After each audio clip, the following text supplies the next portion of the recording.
This is AV SuperFriends Off the Rails, an almost regularly scheduled open discussion on audio and video in higher education.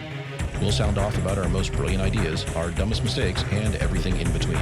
And because this conversation will almost certainly go off the rails at some point, we'll end up covering just about everything else. And now, the AV SuperFriends. For October 16th, 2020, it's the AV SuperFriends Off the Rails. On today's show, we'll discuss Eh-vee-oh-ver-eye-pee, which is an acronym made up of two other acronyms, and network-based content distribution, and we'll delve into the mailbag to answer your questions. But before we get to all that, I'm curious, what are you guys all working on today? Oh, buddy.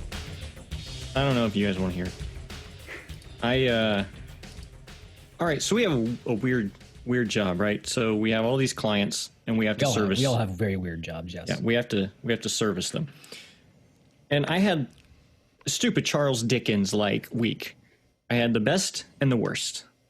Did you get the biggest goose in town? Oh, it's so frustrating. We'll go with the good one first, right? So we put in this new system for, it's in Union Station in Kansas City.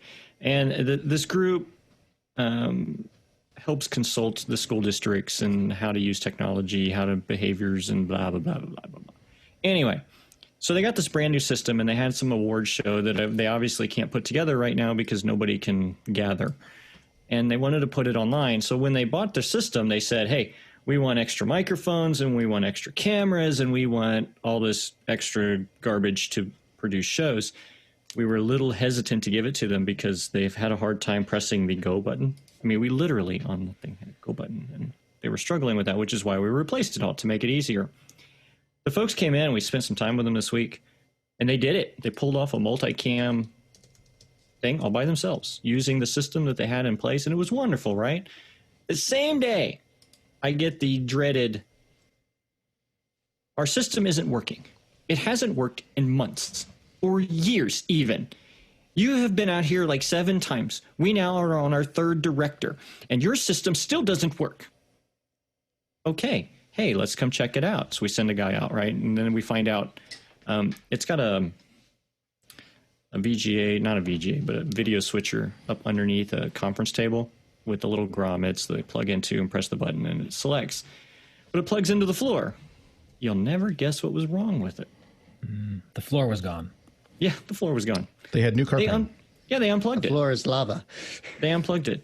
And so then they light us up, right? They said, we have this new director. You guys suck and you're horrible. And we looked at them and we had to do the forward. We had to do the email forward from February that says, we acknowledge you have new leadership. We acknowledge the system isn't working the way you'd like it to. We would love to reprogram that for you and make it your own. Any bets on what the response was? I assume crickets. Oh, hey, good. How much was that cost? Man, I'm just like, are you kidding? I mean, it was all happened within a couple of hours, and it just infuriates me at times because that system's been there for 8 years. Like, it's never worked. Is this the room with the rolling monitors? No. Oh, it's not a portable system, right? No, it's not. It's all fully installed, and it's had some issues. It was one of the first times we did a certain product, and the product was overpromised. I know that's really hard to imagine, right? In this industry? So the giveaway you said it was VGA. I mean, I think you're out in front of it getting that VGA in there. Hey, VGA will rise again. That's my it's just now. I mean, get shirts made up. I don't know. Maybe does it bother you guys? Like I get like there's some of these folks when that happens, some clients that it just my blood boils. I mean, there's always that one. Do you mean the general like lack of response for months and months and months, and then everything's broken and it's all your fault, sort of thing? Yeah, it's like the typical like, oh, I've been in here and it's never worked, and you're like, well, nobody's ever called us and told me that it never worked. We're just assuming that it is, and when we go check it, it seems fine. Or we've tried to schedule a time to come look at it. It was working. Right. Yeah. We get similar stuff like that. It's like, I'm in a classroom and nothing works, right? Well, the phone clearly works. So let's start going down the list of what's actually not working right now. So, it always was start with the win. The mouse is broken. Okay, well. Yeah, and I always like it when the instructor before and after has never had a problem. But your class, it's never worked for. Oh, Right. And, I forgot this part. We get an email because we said we'd like to schedule to come out and take a deeper dive. Email from the director, the new director. That room doesn't have any events scheduled for months. You can come up anytime you want. In fact, take it down. Nice. What? Was there like a particular person who was kind of guarding the room as their personal domain or something? You just lit my ass on fire, and you're not even using it. We never even wanted it. Just get rid of it.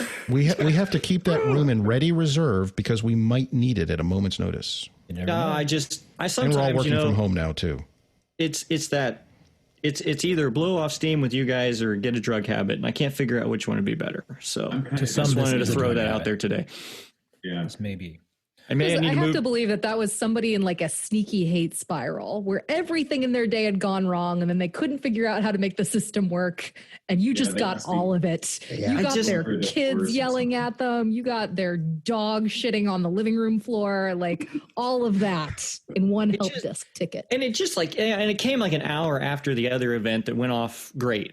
I'm like, finally, I did something right. Right? That's when you know, I like, took. I'm having a good day. Something bad's about to happen. I know. I know, like this cannot go this way forever. I have these folks that really aren't very technology friendly, and they pulled off a very complicated event all by themselves. I didn't have to go there. And then I got that garbage. I was just pissed. It was Friday, the end of I'm the still day. If you- fuming. Yeah, Friday or whatever. You're like, God, today was actually not bad. Then like at 4:50, you get the email like, yeah, nothing works. It's all broken. We'll talk about it next week. Think about it all weekend. Think about it all weekend. I get those. Anyway, that's my coming in hot today. just got me going. Well, it's real. The struggle is At least real, you and it didn't happens. break 2 devices by updating firmware like I did today. Awesome. 2 devices, 1 2 firmware. devices. So Logitech Rallycam used their software. But we update won't. firmware. But we won't name anybody. No. And By the way, Just ripped Logitech, it. please sponsor our show. Hashtag And then so I not call support, and support says, no, use the firmware update tool. Oh, well, I didn't know that existed. I was using your sync tool that was well advertised on your website that also updated firmware. But not well. Okay. So after that happened, well, actually, yeah, that was yesterday. It was yesterday when it all happened. So I updated the managed network switch in my house that runs my Eh-vee-oh-ver-eye-pee solution, and it blew up everything. And my VLANs are gone. My IGMP settings are gone. So the wife's going to be super mad when she can't watch TV in the living room tonight. See, I was pissed enough when I woke up in the middle of the night. My wife was feeding the daughter, and the Apple TV updated itself, and all of our logins went away. So then I'm Yeah. midnight 30 re-logging into all of our service accounts so that she can watch movies just because it updated. It was spectacular. How many people were you sharing those accounts with? Nobody. That's the beauty of it. It's just Not it's anymore. me Anyway, because right? it all does through the Bluetooth in your phone. So here I am, like half awake, standing in front of my TV, waving my phone around, trying to get it to grab logins and passwords and stuff. And I'm like, "Dude, this is. And This his is happening. phone's This not is real." night mode, so his eyeballs Yeah. are torched. And so, like, do I have to connect to it via Bluetooth? Will it just find it, sniff it out? I don't know, but here we are. And it all worked out, I guess. Ain't technology grand? Yeah, it's convenient. Well, with that note, why don't we take a quick break, let everyone calm down a bit to avoid some ulcers. Yeah. And here's a message from our sponsor. As many of you know, the Super Friends have always been better received when we have more input from you. So, here's your chance. Send us a note at mailbag@avsuperfriends.com and get involved with the show. We're looking for some topics to discuss, some fellow nerds to talk to, or just general AV awesomeness to brag about. But remember, we'll probably steal your ideas. And I suppose we'd take some criticism, but that wouldn't be very nice. Anyway, drop us a note at mailbag@avsuperfriends.com and find out how quickly we ask you to join this nonsense. All right. Well, welcome back. So we're gonna get into it here today on our topic, and my guess is this will be the first of quite a few conversations around the topic over AV/IP. Nope, you get 15 minutes. We might finish it in that time, but it seems like it's So a is thing. it AVoIP Yes, it is pronounced or AVoIP. AVoIP or It's AVoIP? AVoIP. It's AVoIP. Okay. There you go. It sounds like it's a thing. Like this is a trend that seems like it's not going away anytime soon. But as everybody listening has probably had some device of some level that is maybe claims to be AV-over-IP, or has a salesperson who has probably said, you just put this on your network. You just go ahead and unpackage it, throw it on the network, and it's all just going to save the world. It's going to solve all your problems. But we know that in itself is probably not reality. So we're going to kick off probably a longer conversation, multiple days of this. So sit back and relax. We're going to be here for the better part of the next 8 hours as we unpack AV-over-IP for all of you. But I know every school has a different variant of this, and it may mean different things to different folks. So I'm gonna kick it over here to Chris, because I know we've talked at length about the way to do this. We've had a cage match at VIXA around this and specific and what happens, but I know that you have some very specific opinions on the way that it's deployed and what actually qualifies as AV-over-IP. And let's see what you have to say about this. Well, I guess to my mind, the way a lot of people understand AV-over-IP, and I think let's start by, well, I was going to say, let's start by defining that, but we really can't. So let me start how I define it. I was going to ask you to do that. Define it. So I'm going to define for the purpose. I don't. First of all, I do believe it is "Eh-vee-oh" from the French, and only if you're from Quebec, Canadians. And I do I take issue with AV-over-IP because so much of the stuff that we talk about as AV-over-IP isn't. Right? Like it's AV over the network, but it's not over IP. Mm-hmm. So I'm saying for the purpose of the next 90 seconds, I'm going to say AV-over-IP is for high bandwidth content distribution on a local network, as to be different from general wide area network streaming, and different even from, I think, Rachel, to your point, IP enabled AV stuff, which is... It's good that it's not confusing at all. I think everybody will love to hear that. See, it's a terrible name. Right. Well, I mean, can we call it AV-over-IT? Like, no, they won't let us. IT folks said no. Chris hit the nail on the head there. You're talking about LAN versus WAN. So the industry, I believe, when they say AV-over-IP, it's LAN type based stuff. But when you literally look at the definition of AV-over-IP, that can mean Netflix and Disney Plus. It does not mean Netflix. Get out of here with that. Are we just basically saying it's packetized? Like this is packetized? Yeah. I mean, that's what it sounds like.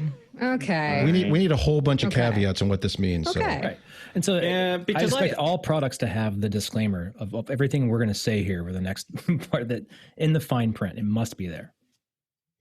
So it sounds like we need to stop and spend the next couple of years defining what it means to all of us and at any given moment. So I find the idea of like local packetized media on a local network. It's pretty good. Yeah. It's pretty good.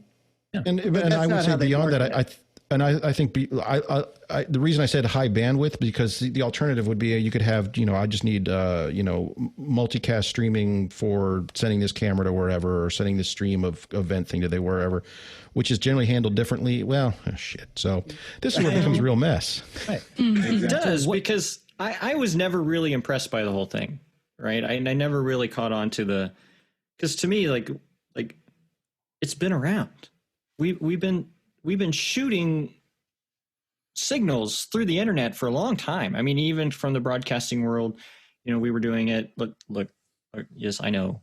I think that's part of the problem. Natty, with right. There's some of the SMPTE. The acronyms used. Yes. Yeah. And so for me, it's kind of like, well, we've been pushing shit down a network line for a long time. But it's easier now. I don't think one-way streaming's the same, but in that same words, right? We have the H.264 two-way streamers. Well, are they streaming or are they AV-over-IP? There's all that encoding crap in there. So it's such a loose definition, but I never really got on to me. This is that marketing bullshit again. It's just this AV-over-IP. I'm like, great. Shut up. I think that's the thing. So let's box this into the higher ed scenario, right? Let's say, okay, for the vast use that we're going to kind of see this being deployed on our campuses, let's kind of put this in the learning space model here. So what is it that we are trying to solve by looking at AV-over-IP solutions?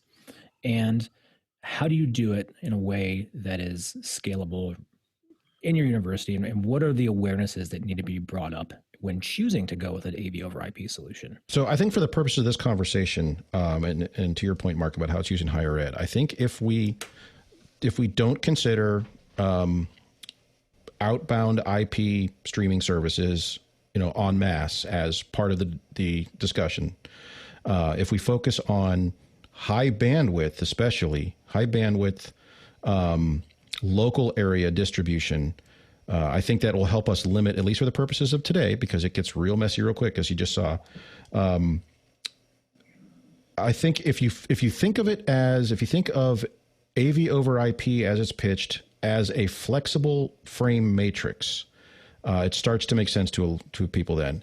If you think of a traditional matrix switcher, whether that's direct cable, SDI, VGA, RGB, HV, HDMI, God help you if you're doing that, or HD-based-T, which is much more common, but those come in fixed frames. It's a 4x4, it's an 8x8, a 16x16, et cetera. You can link them together, yes, and you can do sends back and forth, but for the most part, when you buy a product or spec a product, it is limited in what it can do and will only ever do that much. Whereas doing a similar signal flow layout through an IP-based network, well, yes, okay, someone's out there right now shouting at their phone or their computer saying, but a switch only has 24 ports or 48 ports or whatever. Well, more importantly, those are generally designed and built once you get to managed switches to stack appropriately, but also those ports can be reassigned to do different things anyways. So it's not really limiting you, that particular piece of hardware is not limiting your system, because you can just add more to it and expand that distribution system. So I think that's really the primary advantage. It allows flexibility. You're not boxed in on an 8x8 or a 16x16 or a 4x4 or whatever you might be using in a standard kind of, when you think of a larger, more complex learning space. Case in point, we just did an active learning system, and we did that all through AV over IP by using the definition I described a few minutes ago, because it was a weird size. It's like 74 inputs and 63 outputs or something strange. Like, it's all over the place. But, if we decide, we're going to change that from a single display monitor to a video wall, or we now need 9 outputs or 3 outputs or whatever that might be, it doesn't affect the overall design of the system itself. So it allows flexibility there. Now, with that flexibility, you get the same standard things. And to Rachel's point earlier, you get network-based monitoring and all these features, which are on every device on the planet now. And if you're buying stuff that doesn't have a network port at this point, please stop doing so. The real issue is going to come down to how you set up the distribution of these systems. And the way I like to phrase it is this something that goes on a network, or is this something that goes on the network? And every salesperson on the planet right now is going to tell you, just put it on your network. And every network administrator is going to say, get that off my network. It sounds like right now you're really around like the physical layer stuff here, right? So we're talking about fixed frames versus kind of scalable frames and what that looks like. I think at the earliest point of the conversation, that's where you have to start really wrap your mind around it. Then you get into the software layer and all that as far as actual routing and distribution. But it gets real messy real quick. I think keeping it from the standpoint of like, hey, this is our first discussion on this. I think if we keep it to kind of the general physical, I think it'll help wrap people's minds around it.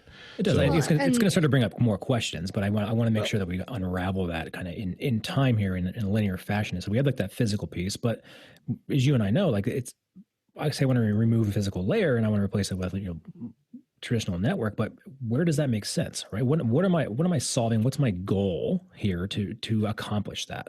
Yeah. Well, I think one thing would be to look at what you're trying to accomplish in the room, but then the thing is to look at if you have a specific need where you might need something flexible. And Larry, I heard you chime in there, so I'm going to go to you. Isn't there could be a cost involved in that, right? I mean, is there an advantage, pro or con, like as far as straight physical versus IP? Yeah, back at the school I used to be at, I designed a couple of these, and I had one large auditorium where I had a sound booth and a stage, and the stage happened to be just a cable length away that wasn't very easy to get to. So I ended up putting 2 managed switches with a fiber between them, big backbone, and multiple spots on the stage where the instructor station could plug in. AVI-over-IP made all the sense in the world for that system. Because if I was to try to do that system with a traditional HD-based T or some other system, would have been crazy expensive. AV-over-IP saved me a ton of money, made it really flexible. About a month or two later, I designed 4 active learning rooms that combined together. Each room had 6 tables in it. All of them had wireless display technology, instructor station. Going into it, I thought, absolutely, this is going to be AV-over-IP without a doubt. Now, at the time, the company I was using only sold boxes that did both transmitting and receiving. So they were more expensive than the current boxes that are out there now. But it was about 20 grand more to use AV-over-IP than to use a traditional HD-based T solution in those spaces. And regardless of which solution I would have went with, it would have had to have included an HD-based T setup of some sort, because your instructor station is still going to be a traditional DMPS or something. Sorry to throw model numbers out there, but something of that nature. Your wall plates are going to have to be a traditional system. And until there's that end-to-end solution in place, everything's mixed anyway.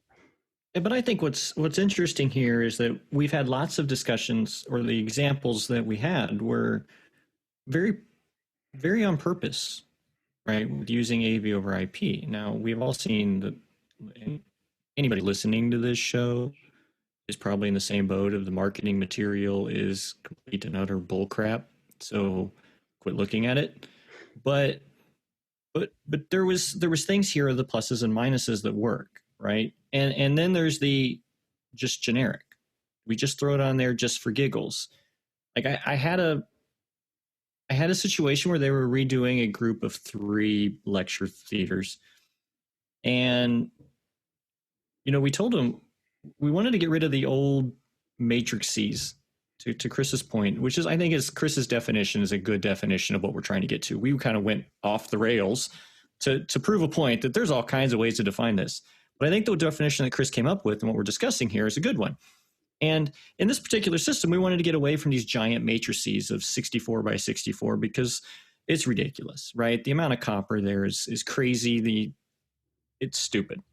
So we did.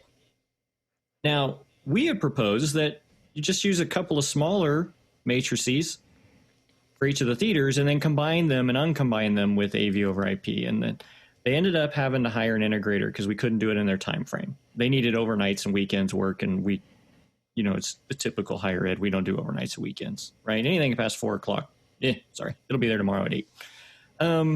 But the company came in and they said, oh, well, we're going to do AV over IP, and they wanted an encoder and decoder for every single endpoint, right? And it ended up being like 100 endpoints. And you're like, you're out of your mind. What are we doing? 100 endpoints. Sounds like you got a sales engineer in there somewhere.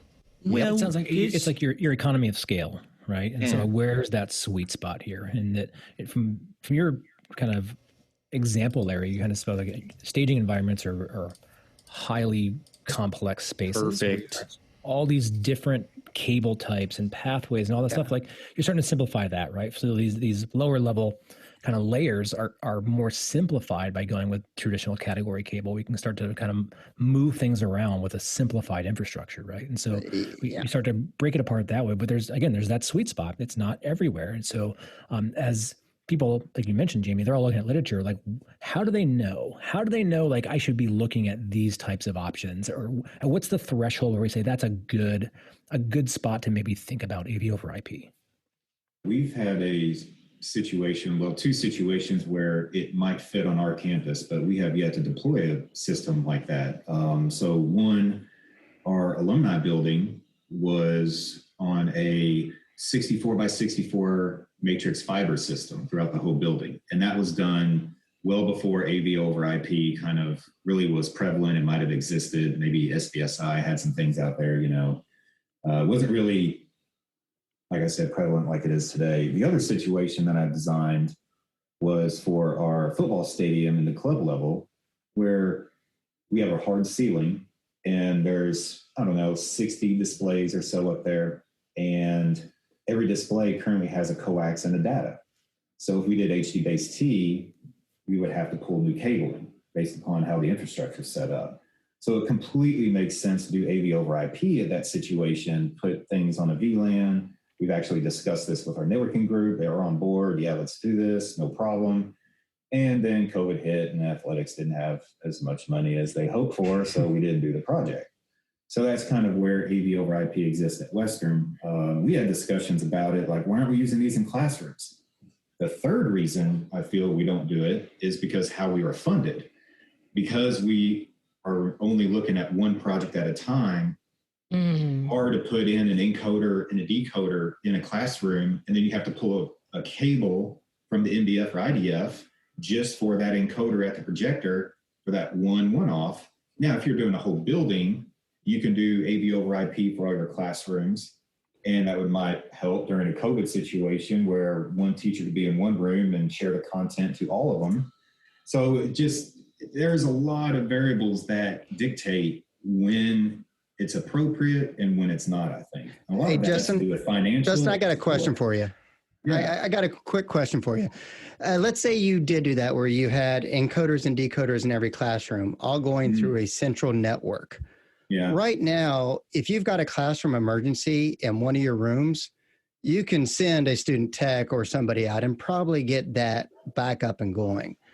Are you comfortable having to go through the network department and their SLAs to get your classrooms back up and going? Because that's been my concern. Larry, that was something I was going to ask too, was like, look, we all recognize this. When does it become a service, a service ticket thing too? Because most of our folks can pull and terminate and basic test category cable, right? But how many of the technicians that you have on your staff can get on to we use Cisco, get onto a Cisco managed switch and check all those parameters? I'll tell you how many can do it in my staff. 400. Zero. Right? I don't have to even deal with it because I have a whole networking department. Now I'm lucky. Then they're like, plug it in. Let's see what happens. And I'm like, I'll break it. Let's do it. I'm lucky. I get to do that, right? But not a lot of people do. But that's another. Yeah, the AV department and the networking department have the same boss. And so I go back to the situations of the old Codex stuff where, hey guys, our bridge is showing packet loss. Can you guys look into this immediately? And they start looking into it immediately. So if we had the proper monitoring tools set in place and they had the proper buy-in, right, that's important. And they understood the importance of, did the whole building go down because a switch went out? They have alarms set up and they kind of know that as soon as it happens anyway. So I feel in our situation, there might be speed bumps at the first go of it, but it would be one of those higher class services that they would have to help support with us. I want to back up on that. See, because we're kind of back into like the service and response piece of the conversation. I want to get back to like the deployment side of this, because I think what awarenesses we need to come to the table here, because I'm going to buy my fancy new shiny AV-over-IP product, right? So you can get them used cheaper. Yeah. Whose desk is this going to fall on? Whose bucket does this now become? I can have a programmer open it up and say, cool, here it is. Yeah, I can make it switch and do all the things, but now who else needs to be involved in this conversation, right? Because just like we just brought up, who can and cannot do things on the network, right? And I think we're gonna move into that conversation a little bit as well. But I want to kind of look at the deployment side of this and what awarenesses need to be brought to the table when we decide that, yes, we are going to do a true AV-over-IP system, whether it be a single one-off or a building. So I think you did touch on the economy of how do we make a decision that when we do one building, every space is going to be the same. We're going to kind of cookie cutter these out, and we're going to have this infrastructure that exists, and maybe we can't get that decision. Maybe there's an analysis paralysis that's happening in this, right? And so where's that cutoff point? So we've decided we're going to make it. We're doing it. We're going to do 5 or 6 rooms. They're all going to be the same. Or AV-over-IP. So now what? We have our bill of materials. We're going to take delivery of this. Who's doing what? And so I think this is where it's going to start to get really interesting. Different universities are going to be able to do certain things and other ones are not going to be able to do certain things. And so I want to kind of go back around again and say, so if we're going to do one, hypothetically, who's doing what in your organization? So Chris, Jamie, Larry, Justin, who then unboxes and what are the steps you take when you're starting to deploy the actual physical infrastructure and pieces of this? So I'll be real quick on this. We request a single IP from the network team. That goes, the managed switch has an accessible IP for remote monitoring and that sort of thing, and several other devices too. But all the endpoints, all the transmission and receiving systems, all that stuff, that's on a network, not the network. That's not accessible from outside except through a processor or through the managed network switch. So it's not something that network is that. That's my network. That's an AV network, and that keeps the network team happy because they don't have to manage that. Because to your point, we then don't have another layer between us and support on the for the end user. So.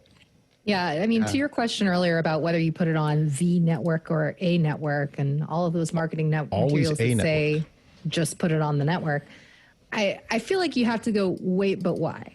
Like, what is the value in having that on a network with all of your other data?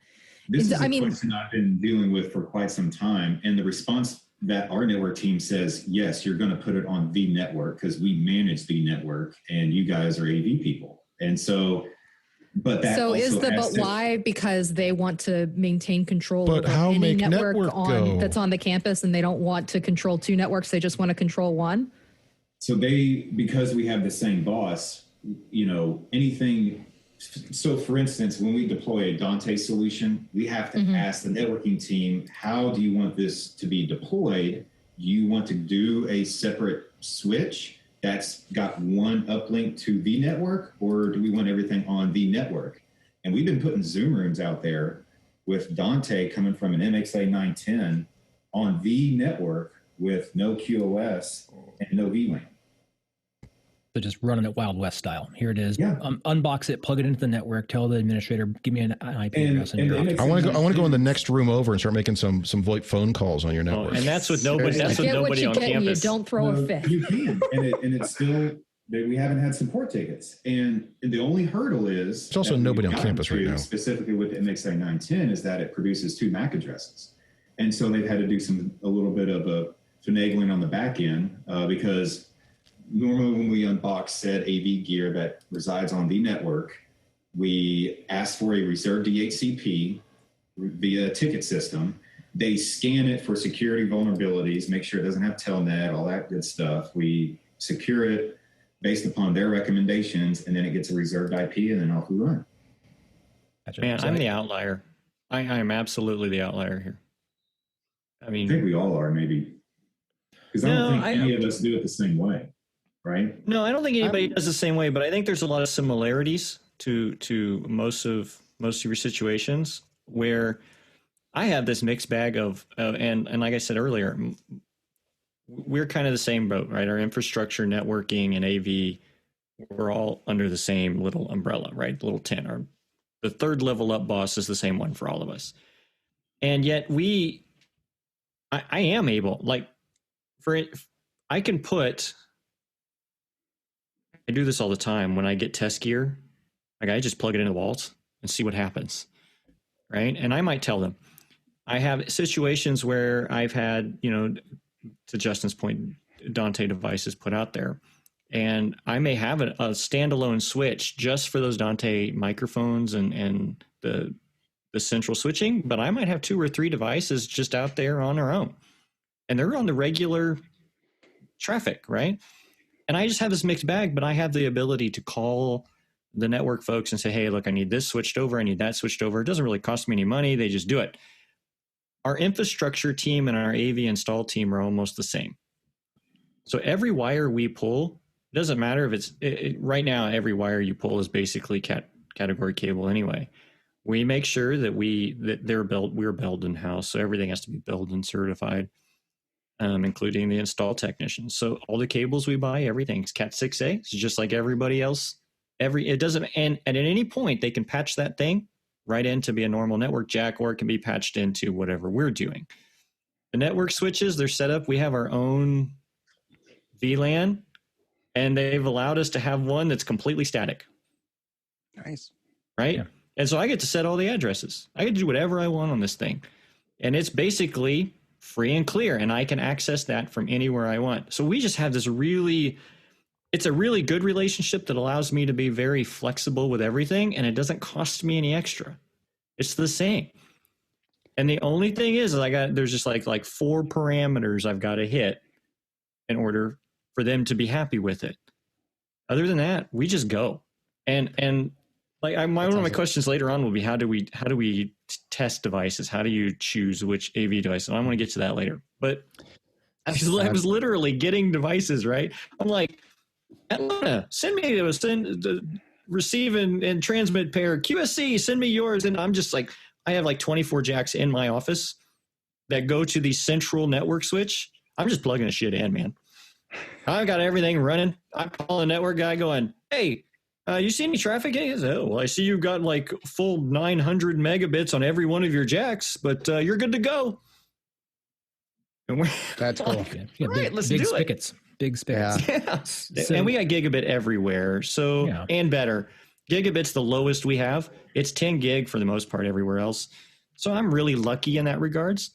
So my decision making on AV over IP deployment is based upon, the needs and the expense, not necessarily the hang up of the other crap. Well, mine is there's kind of your own thing, or you have like the centralized thing. It sounds like you're pretty well configured in your centralized approach, that you have the ability to just put it on the network, right? Just as it's kind of advertised, drop it on and go. And so I can. Yes, but to that point, I also have to be cognizant of, look, is this the right decision? If I have to put 1 or 2 things on the network because it's easy, it's convenient, it's right there, yes. Would I deploy a whole matrices on the same network that the students are all streaming, their Netflix from? Absolutely not. That seems like an idiot thing to do. So it's That's still Justin. Yeah, get your Netflix off my network. Yeah, you dummy. Yeah, I like to see you trying to get Netflix off a university network. Well, once they figure out that 14,000 people are all using the same login, there's going to be a problem. When it first kind of got transitioned from DVDs to all streaming, our campus did try that because we saw especially on the WAPs, the wireless access points. This is way cheaper. The wireless access points were just getting overrun because you couldn't take that kind of bandwidth all the time on the wireless access points. And they said, no. Jamie, I'm just going to let you know because I'm a cool mom. You can't call them WAPs anymore, buddy. Oh. That means something different now. Do I need to Google this? Yeah. No, Please do. Please Google it. Please Google it. Do it from when you go back to the office, do it on your work network from your work computer. Yeah. Make sure this is happening. Make it official. Just do it on YouTube. That'll be the fastest way. This is happening. So go about your conversation. Happening. So we go back. So we're looking at let's unpack Chris's model a little bit. So there's a network versus the network, right? So we have product, we have infrastructure. I'm going to unpack the infrastructure a little bit in the future here, but so we have a switch. So Chris, you own the switch. It's my switch. It's your switch. So it's my switch.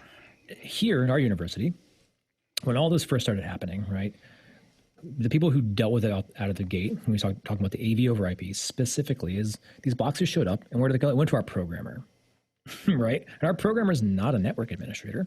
And so here it is. He's like, I could program this thing all day long, no problem, right? Give me an IP and off I go. But he inadvertently became the one responsible to having the communication and conversation with the core network folks as to what are the needs, right? And so we know we have the switch, and we purchased the switch with the endpoints, and we have infrastructure. And so now if you're deploying that, you own your switch, you own infrastructure, endpoints, what else now? Who's at the table now? Who do you have in your department that's still kind of cooking this whole recipe together?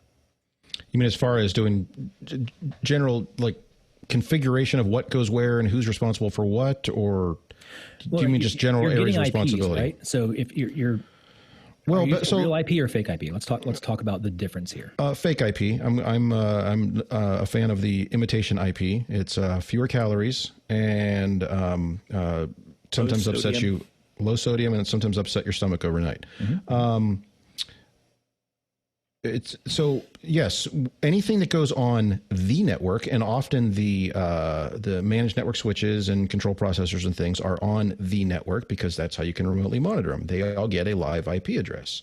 It's still a private IP address behind the campus firewall, but it's still there, so we can get to on campus.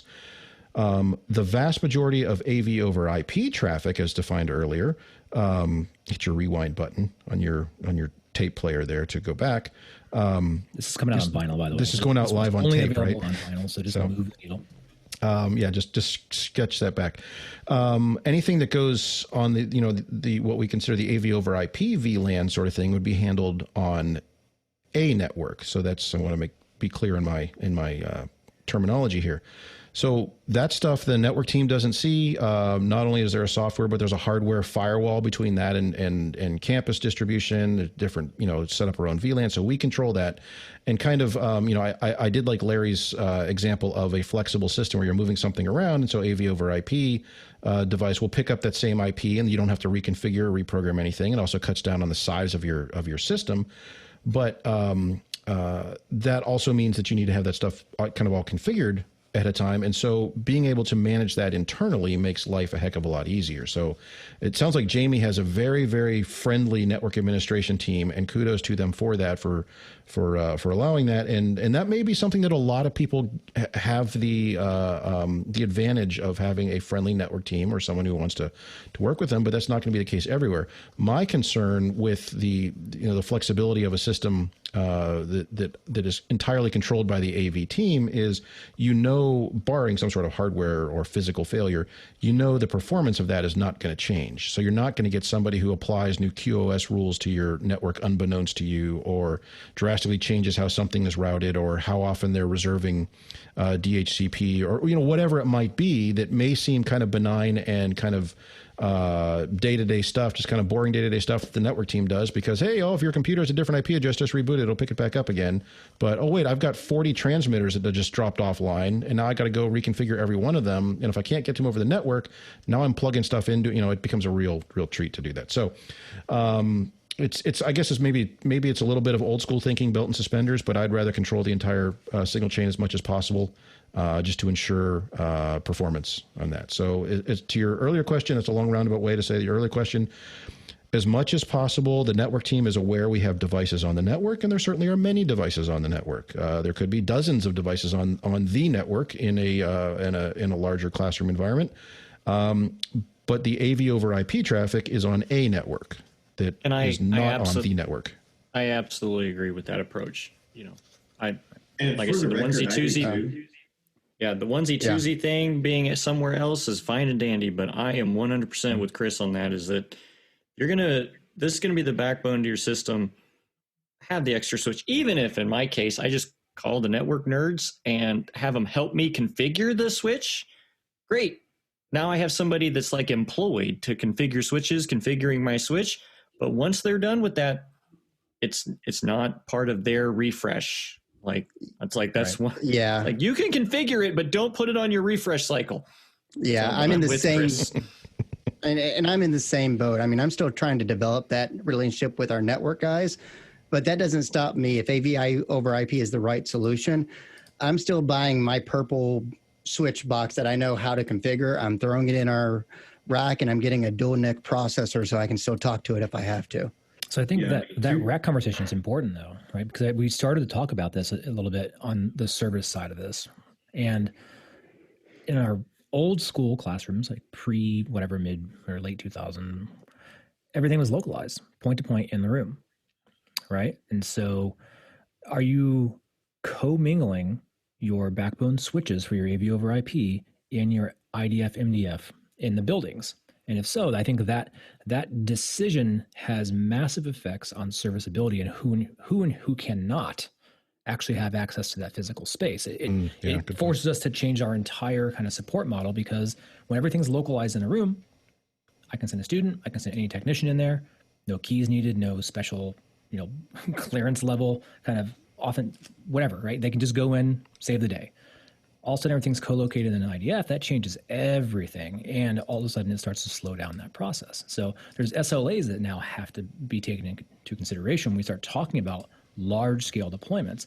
So are you keeping things localized, or are you changing your infrastructures to now go back to a central location? And if so, what change in your organization did you have to be aware of by making that decision?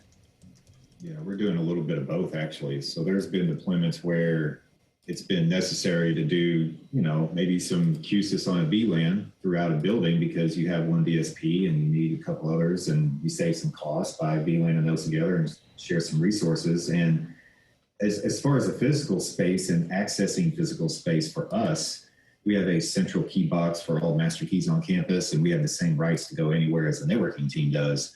But as soon as we open that network closet, they see us and they start calling us, "Hey, what are you doing?" Right? So get out of there. There's still siloed responsibilities, but those silos have to parallel at some point within that SLA support agreements, because we all have the same end user clients, if you will. I argue we don't have clients because you could tell no to clients. We can't tell no to these people, so we have to keep things up and running. Sure you can. I say it all the time. But like in our IDFs and MDFs, they're designed for network, right? Yeah, There's we don't have access. A standard square footage as allocated as the needs for the network. If all of a sudden I start throwing a switch in there that is not the network, the IT team's going to say, hey, whoa. The square footage and the racks that are located in there were for network proper. You're talking about you're going to have a different AV rack. Now we got to start talking about best practices and square footage and things like that. Exactly. Give me your BTU loads. Everything changes from a design standpoint. We've done that. We had a Confucius building that we built. Not going to get into the Chinese and Confucius politics conversation here, but we have a full AV rack with HD-based T equipment running 3 rooms in a small building next to 2 main racks holding network equipment. And, just like you said, you have to plan the space out, the BTUs and all of that. And being under that one umbrella with one project manager does help facilitate that. But our biggest concern going forward is how do we support that, and, who does what and when there's an emergency. Right. Because I know in ours, like I said, the rack is the domain, right? The physical space. Like this is the IT department's rack. Yes, you are part of the IT department, but this is not for AV. And we don't technically have the square footage to put another rack in here. So now you're asking for permission to, can I commingle this technology in your rack? And so it gets a little bit different. And that's more of a problem when we start talking about retrofitting spaces, right? Now, are you talking about sharing like one rack, or are you talking about just a room that shares multiple racks? Because room that shares multiple racks, but it's still built as a standard for IT. It was not built with the consideration of AV co-living in that location. Well, yeah, that's And I wonder if some of that comes back to the history of the AV department at the individual institution, because some of them, or a lot of them, if they came out of the media services group as part of the library, or if they were created out of whole cloth to be an academic technologies group, and they came out of the teaching and learning center or whatever, they may have that breakdown. Whereas it sounds like, or that kind of line in the sand, where it sounds like with Justin's case and Jamie's case, they're part of the networking group proper. So because they're kind of already, we're all IT. Yeah. By the way, anybody, if you're out of school and your AV department's not part of IT, you're doing it wrong. So because of these conversations, it's easier to have that conversation with somebody down the hall than somebody in another building who won't answer your phone call. But I think, it sounds like Justin's team and Jamie's team are part of the networking group, or part of the same network family that the network group's under. Right. And so they see things differently. So it's kind of interesting to think about that. Now, from the other standpoint, I would look at, if the network guy said, hey, can we locate one of our switches in your AV rack? I might say, yeah, all right, depending on what they're doing. But if they say, hey, we want to put a bunch of our stuff in your AV closet, I generally have to fight tooth and nail to get space for a closet.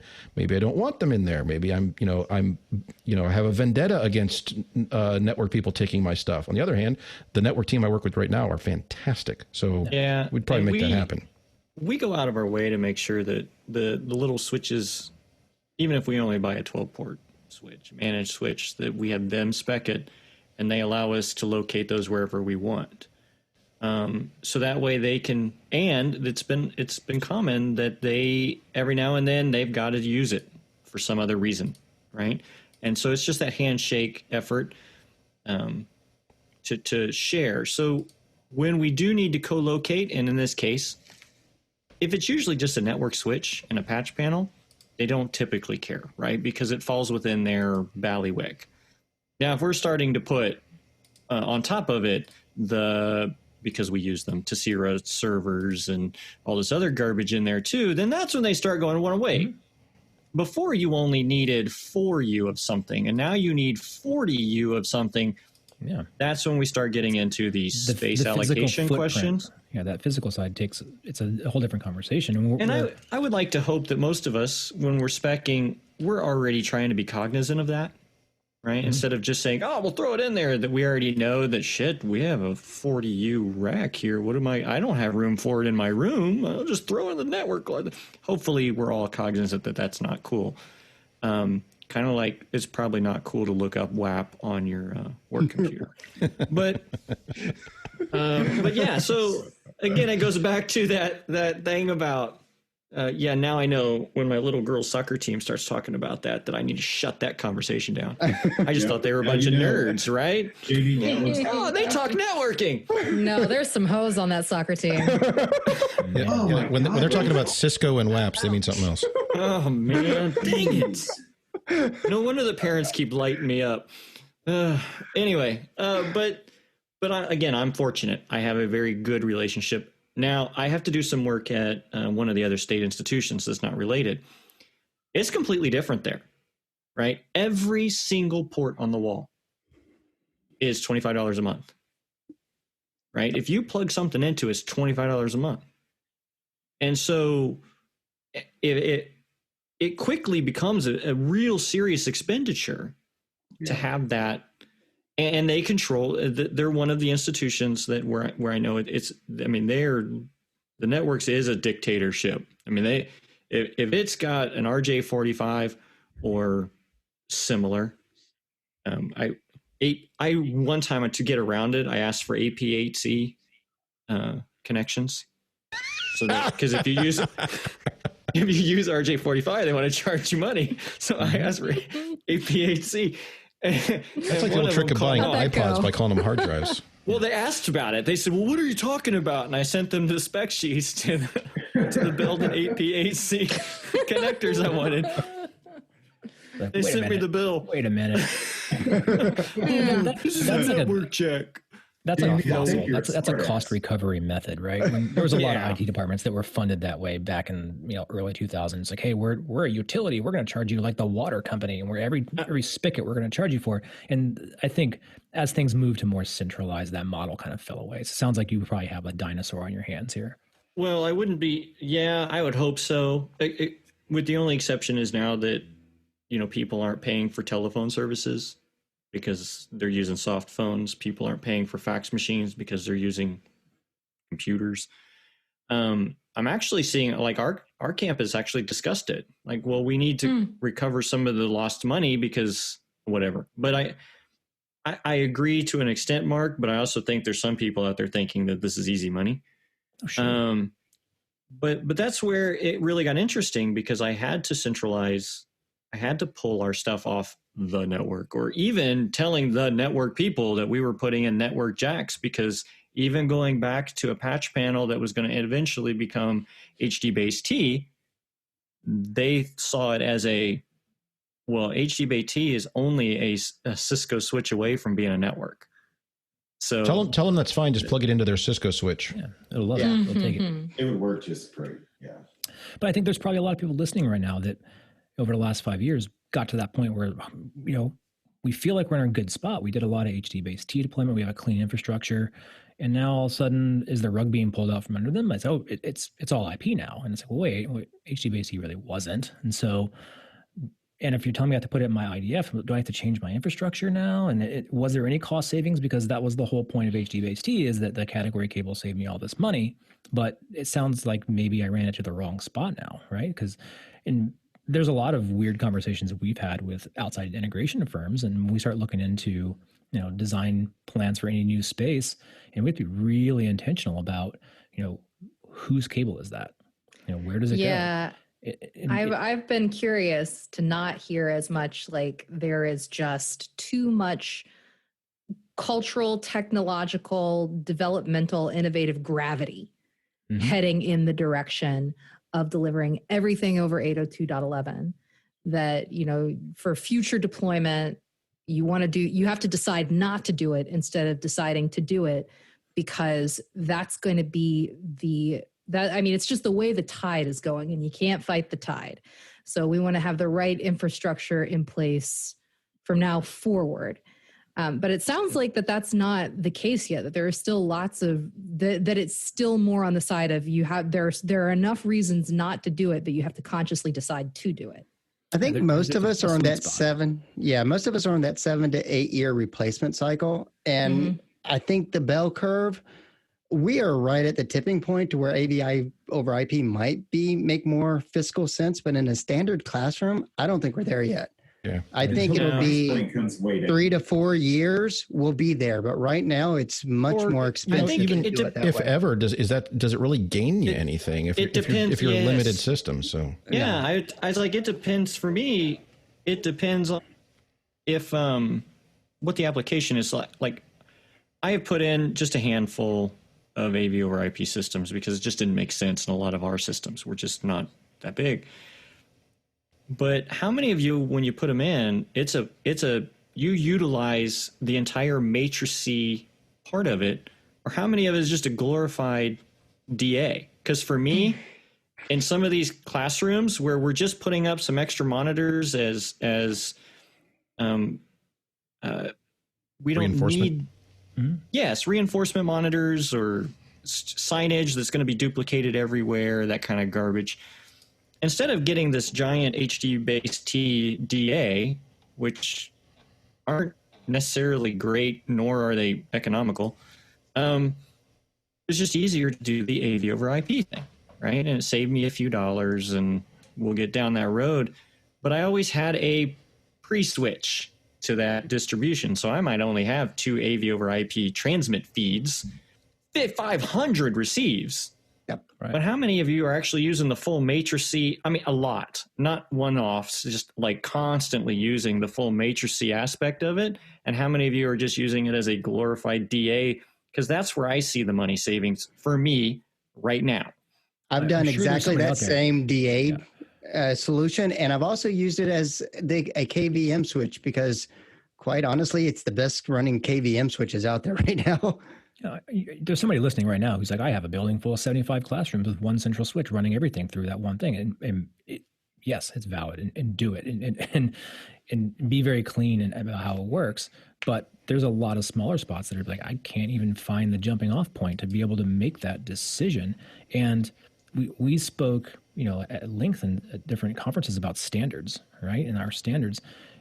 At what point does this AV over IP make it into your standard? What is the functionality you're getting if you've already put all this time and resources into creating those standards, and you have your deliverables that are your standard classrooms, and they're working, but why? Where is the reason? It's okay. We know that there can be ease of deployment, right? We know infrastructure and pieces like that, but it sounds like it's a different animal when we start talking about retro, right? Is it even as cost effective to retro something to convert to AV over IP versus kind of doing it new, right? And what does that kind of mean for the bottom dollar? So I'm still looking at what is the goal of AV over IP? What is it providing me from an integration standpoint on something that I already have? Like if I have an old room, what new functionality do I get? And yes, I have pieces that need to be on the network. They're on the network. I'm getting metrics. I'm getting usage. All that stuff exists, right? And now it sounds like for the most part, it's really in the highly flexible spaces that need to have lots of flexibility of maybe the where pieces are going to locate. I think it's flexibility and expandability. I think maybe to answer your question quickly, the primary benefit you get is, like Larry said, you get to buy switches that are now purple. So there you go. You have that option. So you raise a good point. For your standard space, I've got 5 or 6 sources and I've got 1, maybe 2 displays. No, and trying to go through whole cloth and like, I'm going to update all my standards to use this stuff. Well, great. The sales guys will love you for it. And you get to make friends with your network team, but it's, it doesn't really gain you anything. And you're going to probably end up paying more at this point, maybe 3, 4, 5 years down the road. Cause you hear that a lot. Like, oh, you use commodity hardware. Well, yeah, but for a small space where I'm doing internal, network video control, audio switching through a single or maybe 2 boxes, and that does everything, and it's not a huge expense. No, it doesn't make a lick of sense. So, like you said, I think you start with those highly flexible or those highly expandable spaces, and you look at there and you work from there. My personal rule is if I'm looking at a 32 by 32, I need to seriously start thinking about AVoIP. But you have to have those internal triggers to make you think about it. But otherwise, I'm just going about my day, not really worried about it. And Jamie, go. Yeah, I think that I just keep wanting to crash in, and then I get distracted. Just start talking like this. Squirrel, just talk right over top of you. No, I'm just gonna wait. Hey, now. Okay, so my question being is it like I'm looking at products and I'm trying to buy things and it's all commodity hardware, right? We hear that a lot, except some of it's not as commodity as you think. So when does the 10 gig switch for certain of these products, when does that cost become lower than an HD-based or just a HDMI or something? Because that is commodity. It's a chicken egg thing. It's when enough people start. It's not. It's when there's a big enough market for those 10 gig switches. Tell you what, Jamie, buy 15,000 of them, then we can all save. Becomes an economy of scale for the silicon manufacturers to make them. Right. But until there's a market for them, the price won't go down. There won't be a market for them until the price goes down. It's a hell of a catch, that catch-22. But that doesn't help us. So when you go to your product selection, like a lot of the things that I look at are the gigabit stuff. Look, I know there's compression. I know I'm not running that kind of high bandwidth down them for the most part. But there's a lot of products that aren't. I mean, they're 10 gig out the box, right? And now all of a sudden you almost have to be able to fill that 10G switch in order to justify the cost of the 10G switch, or you might as well just done it some other way. Yeah. And I think that's another thing to look at is that, yes, it's commodity hardware. And look, I try a whole bunch of different products to see what fits our needs. I don't know how many people evaluate the whole lineup. Some of them are absolute garbage. And some people are just like, look, we buy from this manufacturer, enter the name of Ron here. And that's all we're ever going to see. So I just need to hit their marks. But I just know that going through all these different things is like, there's times where I'm like, well, I really can't deploy some of the SDVOE stuff because a lot of it takes the 10G, and I'm like, I can't be popping for 10Gs all the time. And some of the, like Mark said, retrofits, I don't have the cabling there to hit that. I can't hit that bandwidth. I have Cat 5 cable, maybe, Cat 5e, where I can get 1 gig across it pretty simply. But you start trying to push 8, you got a problem. It's just something else that I've been looking at. And we've done them. Like, don't get me wrong, I don't want to make it sound like we're not doing any AV over IP, but we're clearly in the active learning spots and the highly flexible studio spaces. We did an actual design lab where we wanted to be able to make use of an old television studio where we put independent drops around. So we provided a whole infrastructure just for that. They could move things around and just have common input and output points throughout there. So it was a very flexible space, and it provided a really good solution for that kind of problem. But it sounds like we all kind of agree that those types of spaces right now are kind of those thresholds, right? When we start talking about highly flexible, lots of outputs, lots of inputs that may be bordering on what's even capable in a traditional HD-based T infrastructure, that, it makes the sense like, let's just pop for this now. We have it. We'll put it on a switch. We'll put it in either a central closet or not.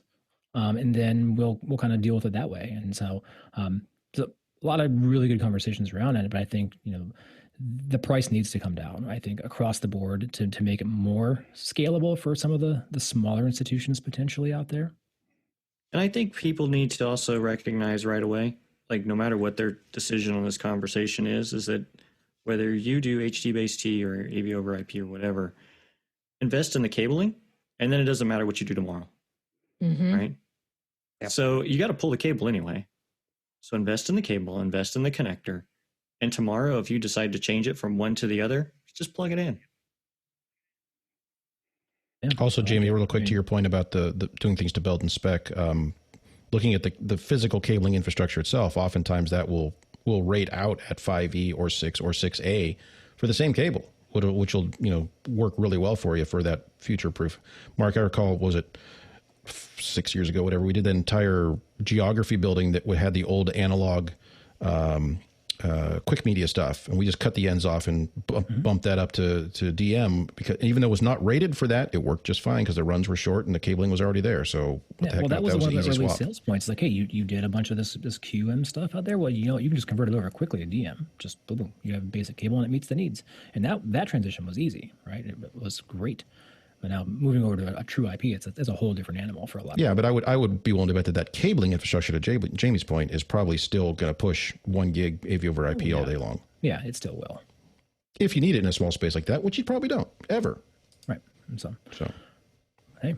Well, it sounds like we got it all figured out for everybody, for the most part. I don't think there's any more questions out there. So nailed it. I think we're going to come back. I think we're going to come back to this. Yeah, I'm just feeling it. Because Mark's discussion about going to age spectacularly well. Mark's discussion about AV over IP and studio spaces. I just foresee a whole nother show on just that technology. Just prognostication. It's going to happen. That's a big word. Mark that. Put it on. Mark the tape. We'll see if it was right. But yeah, I think this is, we do want to hear from everybody else as well. Are we off the mark? Are we on the mark? Are we similar experiences? Not? Let us know kind of what, you can follow us or shoot us an email or hit us on Twitter. Did we even get anywhere close to what you may be experiencing at your institution or not? Any kind of final words on this topic for today from everybody around the horn here? You guys? Just do what makes sense. No, I think it's clear as mud. I think we take a break. Yeah. Okay. Well, we'll take a moment. We'll catch our breath, and we will see you on the other side of this break. And hang around. I need to clear my internet cache, so let's do it. Especially after looking up WAP. The AV Super Friends virtual live tour will be headed to Ed Spaces 2020 this November. Ed Spaces is a conference where architects, consultants, and technology managers gather to discuss what is trending or may soon be trending in educational space design. This year, AVIXA encouraged Ed Spaces to invite our brand of dysfunction to their party, and you're not going to want to miss out on that. So head over to ed-spaces.com, that's ed-spaces.com, and register to hear what the AV Super Friends will bring to the table, and see if we end up ruffling a few feathers while we're there. All right, so after clearing all my browser histories, cookies, all the saved things, and then telling my children to erase their brains and eyeballs from my internet search earlier, we're back on the Super Friends. And I want to remind everybody that the Super Friends have been invited to discuss AV technology at the Ed Spaces conference. We were supposed to do it for real, right up the street from Larry in North Carolina. This is as real as it gets. Okay, in real person, real life, live, meet space, in person. Meat space, like meat bag, like you big bag of water. Why don't you go ahead and Google that one too? Yeah, Google that. Just get that in your search history. We're gonna get Jamie super fired. This is about to become an explicit iTunes rating. Rating him for mature. We're going to be at Ed Spaces, and it's a conference where we just kind of heard about it. In fact, Rachel got us turned on to that not too long ago, and they've invited us to come out and talk. And it's a lot of people who are involved with just the overall designs of educational spaces. So it's architects, it's interior design, it's in education, instructional designers, it's AV nerds. And so they're going to let us come out and do our shtick, our spiel. They're going to let us take live questions. So I want to encourage you to go over to Ed Spaces and edspaces.com and register for that and find the Super Friends event. It will be all online. It'll be virtual, so you'll be able to do it from wherever. And ask some questions. And if you have something that you might want us to bust the chops of an interior designer, an architect, send it our way. Give us a question. Put it in the Twitter or something. Said, hey guys, at Ed Spaces, ask the architect why they ... Try to keep it clean, right? But don't forget, we're going to be doing that coming up. Yeah, we're going to be doing that coming up here in November. All right. Well. All right, guys. I think that brings us over to a mailbag. We've got a short and sweet one this week, so I think we can make it a bit of a lightning round. Mail time.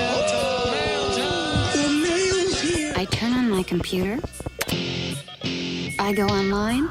Welcome. And my breath catches in my chest until I hear 3 little words. Bills, bills, bills. Why do we keep getting bills mailed?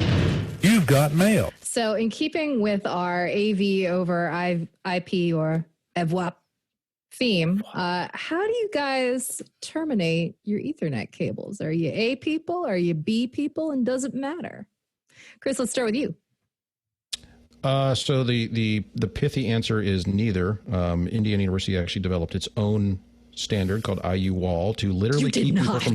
We did to literally keep people from connecting to the network. This is a historical thing. It's out there. The network team is going through and tearing out IU-wall as fast as they can now because it's a royal pain in the butt for AV stuff. What was the actual? What did you terminate? Honestly, we have a breakdown. I should send that out. We have a breakdown that actually shows how that. We'll have to put that on the Instagram. It was proprietary and deliberate because somebody didn't want people on the network, but.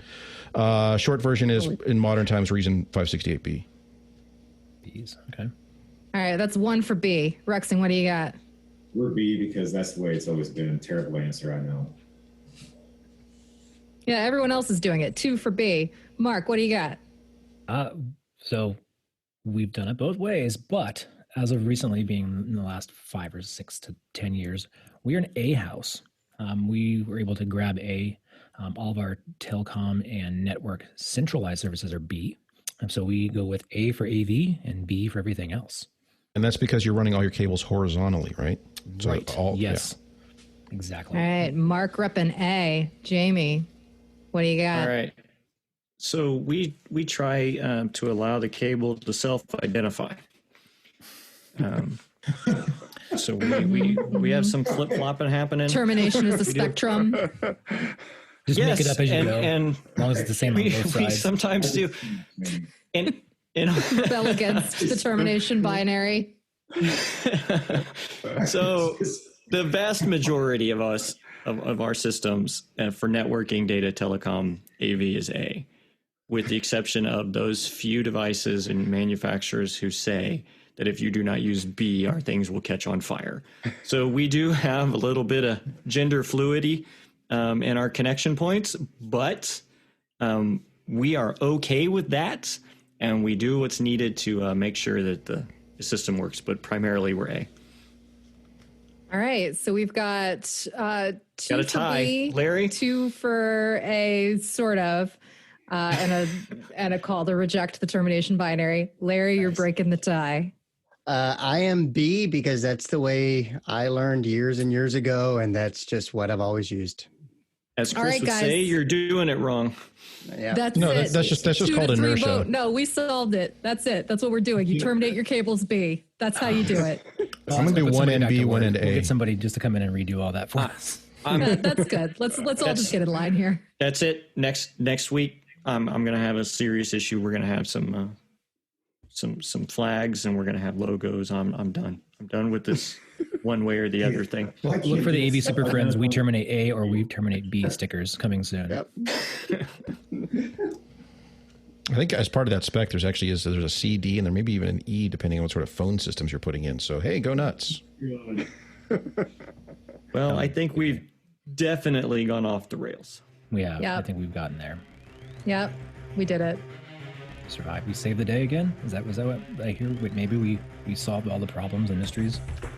I'm going to have bad dreams tonight, guys. I'm distraught. You're on your own there. Is that any different than normal?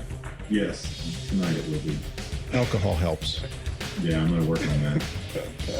All right, everybody. Well, we will see you another stop on the journey. So enjoy it. See you next time. See you on the internet. Well, we've managed to ruin yet another episode of AV SuperFriends Off the Rails. You can contact us with questions, topic ideas, or general complaints at mailbag@avsuperfriends.com. If you complain loud enough, we might just invite you on the show. Nice work, everyone. Sharp broadcast. Really good. Everyone on the floor as well. Really a lot of hustle. I liked it. The opinions expressed by the AV Super Friends are solely those of the individuals and do not represent their respective institutions, organizations, companies, or clients.